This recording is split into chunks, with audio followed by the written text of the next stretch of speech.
Fala bonitinhos e bonitinhas, tudo bem? Doug aqui, mais uma videoaula essa semaninha.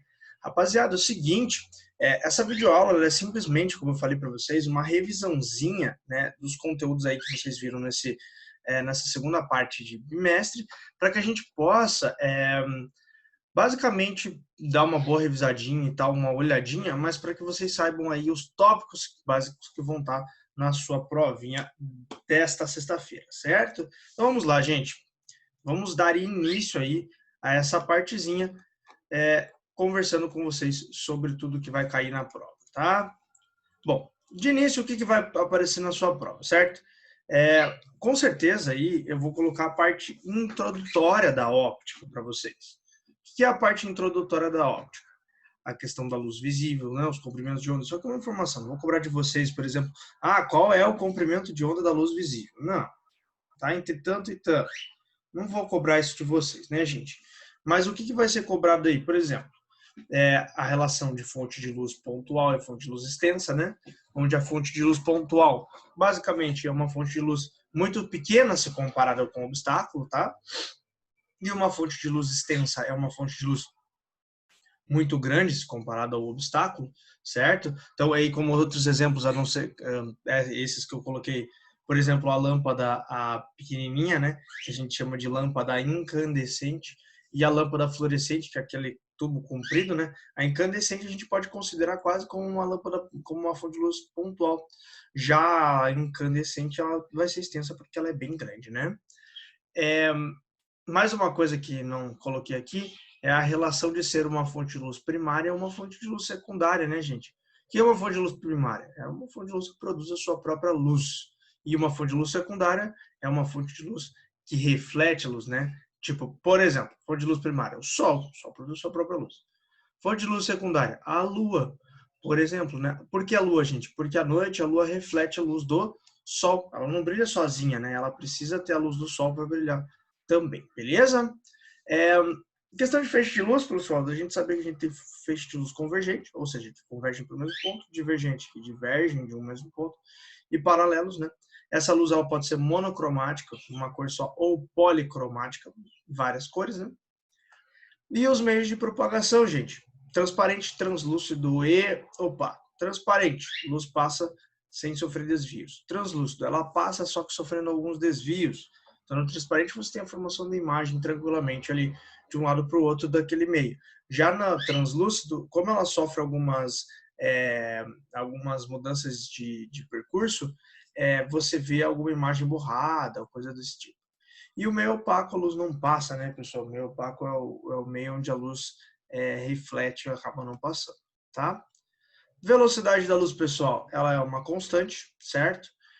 No vácuo, ela vale 3 vezes 10 a oitava metros por segundo. É um valorzinho que, caso seja necessário, eu vou dar para vocês, tá? E o ano-luz aí, que é uma informação importantíssima, o ano-luz está relacionado com uma medida de distância, né? Então, é a distância percorrida pela luz em um ano, tranquilo? Então, eu quero saber quanto é o ano-luz. Usa a velocidade igual a distância sobre tempo, né? E calcula lá, a velocidade da luz, 3,10 oitava metros por segundo. A distância que ela percorre, não sei. O tempo é um ano, então é um ano vezes 365 dias, vezes 24 horas, vezes 3.600 segundos, certo? Quando você passa multiplicando, vai te dar a distância em metros, você só precisa passar ela para quilômetros ou deixar mesmo em metros, assim por diante, tranquilo? Então, veja, não é algo complexo, tá? Não vai se incomodar com questão ruim. Professor, mas as continhas, não sei o que. Você vai estar em casa, usa a calculadora para fazer, tá? Bom, dito isso, pessoal, temos alguns princípios de propagação da luz. A primeira delas é o princípio da propagação retilínea do raio de luz, né? Onde o raio de luz propaga apenas de forma retilínea, tá? O raio de luz não faz curva, basicamente. O segundo deles é o princípio da independência dos raios de luz. O que é o princípio da independência dos raios de luz? Basicamente, os dois raios de luz funcionam como ondas. Então, quando eles se tocam, eles não interferem no outro. Tipo, não bate um raio de luz no outro, né? Você tem ali no meio, no encontro entre os raios de luz, uma interferência desses raios de luz. E após isso, eles continuam como se nada tivesse acontecido, tá? E o último princípio que eu acabei não colocando aqui, que é o princípio da reversibilidade do raio de luz, né? O raio de luz que está indo em direção a um certo ponto, ele também volta. Ué, como assim? É aquela história do espelho, pessoal. Eu olho no espelho aqui, eu enxergo o que tem lá atrás, mas o que está lá atrás também vai me enxergar, tá entendendo? Então, o vai e o volta são válidos no princípio da independência do raio de luz, tá? Show de bola, né? Da reversibilidade do raio de luz. Sobre penumbra, né, pessoal? Sombra formada por objeto pontual, penumbra formada por objeto extenso. Penumbra, pessoal, é aquele lugar ali na região do espaço onde tem menos luz, vamos dizer assim, né? Você tem uma mistura de sombra com luz, né? Vai dar a penumbra, tá? Tranquilo? Os eclipses, né? Pessoal, eclipse solar. O Sol se esconde atrás de alguma coisa. Eclipse lunar é a Lua que se esconde atrás de alguma coisa, tá? Sempre se lembre disso, você vai tirar de letra a parte de eclipse, é bem tranquilo. Câmara escura de orifício. Gente, câmara escura de orifício é um dos exemplos que a gente utiliza para fazer continhas, quando a gente tem a relação do princípio da propagação retilínea do raio de luz. E a gente sempre utiliza, pessoal, I sobre O, P' sobre P, né? Onde I é o tamanho da imagem, O o tamanho do objeto, P' o tamanho da câmara, P a distância do objeto até a câmara de orifício, tá? Então, assim, não tem muito segredo, gente. Você não precisa se preocupar com isso aí. Vai ser uma regra de 3. Só se atentem às unidades aí dos exercícios, tá? Depois que nós terminamos essa parte introdutória aí da óptica, nós começamos a parte de reflexão da luz. As duas leis da reflexão, né, pessoal? O raio incidente, a reta normal, o raio refletido estão contidos no mesmo plano. No caso aí, no plano da tua tela, né? Então, a reta normal é a reta que faz 90 graus com a divisória ali de meios que vai refletir a luz, né? Sei lá, um espelho, uma parede, enfim. Ela vai sempre fazer 90 graus com isso. E o raio incidente, o raio refletido e a reta normal estão contidos sempre no mesmo plano.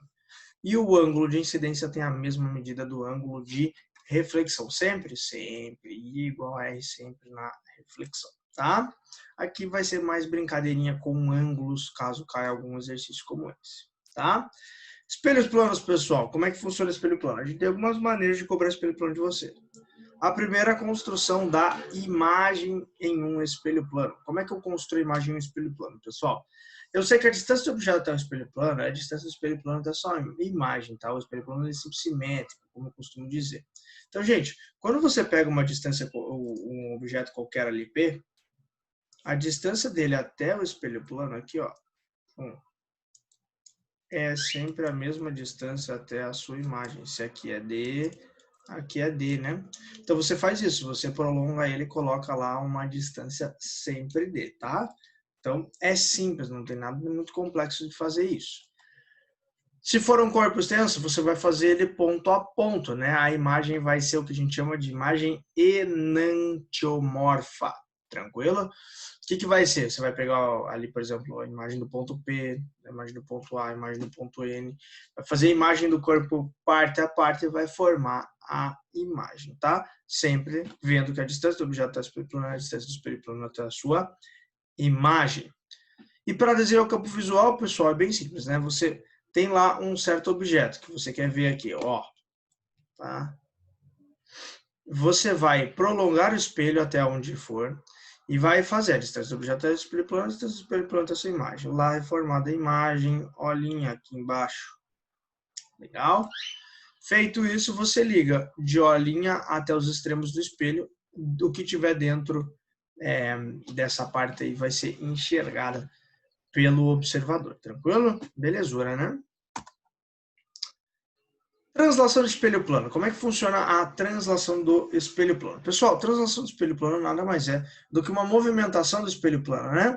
Se você continuar mantendo essa relação de a distância do objeto até o espelho plano, a distância do espelho plano até a sua imagem, você vai conseguir tirar de letra qualquer exercício de translação, tá? O que a gente tem que chamar a atenção de vocês aí na relação de translação do espelho plano? Prestar atenção na referência, né? Então, ele está comparando a distância do objeto com a distância do objeto ao espelho com a distância do espelho até a imagem. São iguais. Ele está relacionando a distância do objeto ao espelho com a distância do objeto até a imagem. Aí é o dobro, né? Aí é o dobro da distância do objeto ao espelho, certo? Esse tipo de coisa é bem importante para a gente, porque vai fundamentar a tua relação na hora de fazer a continha e achar a relação lá, tá? Ah, tem professor que fala, é sempre o dobro. Cuidado com essa história de é sempre o dobro, tá? Ela cria uma má impressão com relação a isso. Você pode acabar errando questão por besteira. Então presta atenção no que ele está falando, tá? Leia o exercício com calma que você vai ver que vai ser sossegado. Lembra da simetria? Distância do objeto até o espelho plano, distância do espelho plano até a sua imagem, que você não vai ter erro. Associação de espelhos planos, né? O que eu tenho que saber da associação de espelhos planos? A fórmula, né? N, que é o número de imagens, é igual a 360 sobre o ângulo entre os espelhos menos 1. O que essa equação aqui me diz, rapaziada? Ela me diz o número de imagens que cada objeto vai formar. Se eu coloco um objeto ali, ele vai formar uma imagem no espelho, outra imagem no outro, e aí dependendo do ângulo, mais outra, mais outra, mais outra. Mas é de cada objeto. Se eu tivesse, por exemplo, nessa imagem que tem ali, nós temos duas imagens, beleza? N igual a 2. Se eu colocasse um objeto a mais, eu teria mais duas imagens desse outro objeto, tá? Então tome cuidado na hora de pensar nessa continha. A gente fez vários exercícios sobre isso, não vão cometer erro besta por causa desse tipo de coisa, tranquilo? Então presta atenção aí, meu anjo. Para a gente finalizar nossa revisão, com a última partezinha aí, que é acho que é a mais difícil aí dessa parte de espelhos, é a parte dos espelhos esféricos, porque eles têm alguns detalhes bem importantes, né? Primeiro deles, pessoal, vamos começar com o espelho côncavo. Qual é o comportamento do espelho côncavo?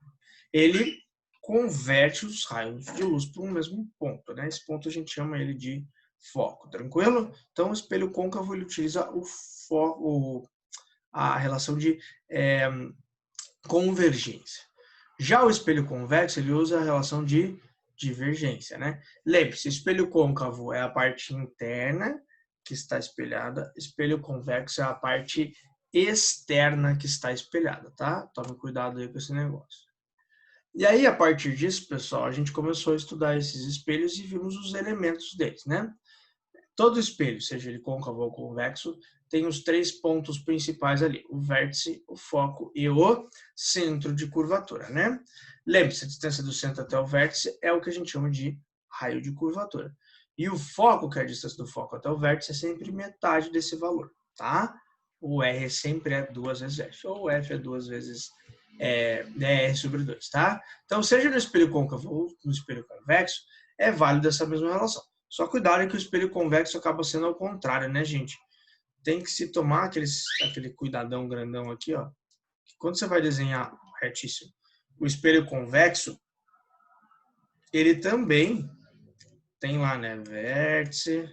Só que, ó, ele é espelhado ao contrário, né? Foco, centro. É válido da mesma forma, né? A curvatura, isso aí são elementos geométricos. Mas o objeto, ele vai ser colocado aqui, né? Enquanto aqui no espelho côncavo, o objeto é colocado deste lado aqui, tá? Então, toma muito cuidado com isso daí, tá? Bom, dito isso, gente, nós temos aí os raios notáveis, né? Quais são os raios notáveis? Primeiro e mais importante, o raio de luz que vem paralelo reflete na direção do foco, convergindo se for um espelho côncavo, aqui como nessa primeira imagem aqui, né? Tá convergindo para o foco, ou divergindo se for um espelho convexo, ó. Chegou o paralelo refletindo em direção do foco, convergindo no convexo, divergindo no, né? Convergindo no côncavo, divergindo no convexo. E o contrário também é válido, pessoal. O raio de luz que vem paralelo reflete, o raio de luz que vem em direção do foco reflete paralelamente, beleza? Tanto na relação do espelho côncavo como na relação do espelho convexo, beleza? O raio de luz que vem na direção do centro reflete em cima dele mesmo, né? Volta pelo centro, tá? E o raio de luz que vem pelo vértice reflete simetricamente. Sempre usando dois desses raios de luz, pessoal, a gente vai obter a imagem, né? O desenho da imagem. Como é que funciona isso? Tá aí, né? O do espelho côncavo. Temos o objeto colocado em cada situação ali, né? Usamos pelo menos dois raios notáveis, sempre formamos os as imagens, né? Eu já expliquei cada uma delas, a gente faz a classificação, real, virtual, maior, menor ou igual, direita ou invertida, tá? A gente sempre vai fazer essa relação de classificação das imagens. Temos a imagem própria, né? Quando o objeto está em cima do foco, e sabemos que para uma imagem real ela sempre vai ser invertida, né? E uma imagem virtual sempre vai ser direita. Tranquilo? Espelho côncavo com 5 imagenzinhas aí, certo? Já o espelho convexo, ele tem apenas um tipo de imagem que é real, virtual direita aí maior, tranquilo? É mais fácil, né? Se sair convexo aí, a gente já tem uma boa base. Detalhe importante aqui, pessoal, eu sempre falo para vocês verem a relação da colher, né? Coloca a colher lá na tua frente e faz o experimentozinho, que você vai ver exatamente isso que eu tô falando, tá? A tua imagem real invertido menor, real invertido igual, real invertido maior, ela some e depois ela aparece virtual direito maior. Para a gente fechar, pessoal, tem a relação do estudo analítico das imagens. Como assim? Basicamente essa relação que a gente fez com os desenhos, a gente faz com valores utilizando duas equações, a equação de Gauss e a equação do aumento linear transversal, tá? Como é que funciona isso daí? A equação de Gauss, pessoal, ela usa a distância focal, F, P é a distância do objeto até o espelho plano e P' do espelho plano até a imagem, tá? Então essas três relações elas estão intercaladas ali pela equação de Gauss. Doug, tem uma outra formulinha de Gauss que você tinha mostrado pra gente. Exatamente. Se você fizer o produto pela soma aqui, também dá certo, tá? P vezes P' sobre P mais P'. Se você preferir essa maneira para fazer a tua continha, dá certo também, tá? Vai dar na mesma história, vocês vão conseguir fazer a continha do mesmo jeito, é a mesma equação, só matematicamente adaptada, tá? Já o aumento linear, ele trata do quê? Ele trata da relação entre tamanho da imagem e tamanho do objeto, né? Ele fala, a imagem é 2 vezes maior, isso quer dizer que I é 2 vezes o tamanho do objeto. E o tamanho da imagem, o tamanho do objeto. P' é a mesma coisa, a distância da imagem até o espelho, P é a mesma coisa, a distância do objeto até o espelho. Detalhe, pessoal, se A é igual a tudo isso, eu posso igualar, né? I sobre O com menos P' sobre P. Legal? Então, eu também posso usar essa relaçãozinha aqui, ela é super válida, é bem interessante de ser usada aí pra gente, tá? Porque ela acaba relacionando a equação de Gauss junto, né? Então, veja, gente, essas são as equações que você vai ter que saber para a tua prova aí, né? Tem 3 equações basicamente. Uma última coisa que eu quero falar com vocês é a relação de sinais, tá? Essa relação é importante você ter ela bem guardadinha na sua cuca, tá? Porque vocês já viram, a gente já fez exercícios e elas influenciam diretamente na resolução dos exercícios. Então, quando você for estudar essa parte, tome cuidado com esses sinais, tá? Eles são bem importantes mesmo, tá? E uma coisa bem importante da gente ressaltar é que na equação anterior lá, o I sobre O menos P' sobre P, tem um menos da fórmula. E, por exemplo, se a imagem for virtual, né, como vocês podem ver aqui, por exemplo, ó, se a imagem é virtual, P' é negativo. Vai ter o menos negativo, tá? Então, não acho que só o menos da fórmula já basta. Você vai ter que pôr o menos do sinalzinho também. Beleza? Gente, veja, é isso aí. Qualquer duvidazinha tu me manda, beleza? Que eu te ajudo. Só bom estudo aí. Qualquer coisa, daqui a pouco a gente se encontra nessa nossa chamadinha. É nóis, um abraço e falou!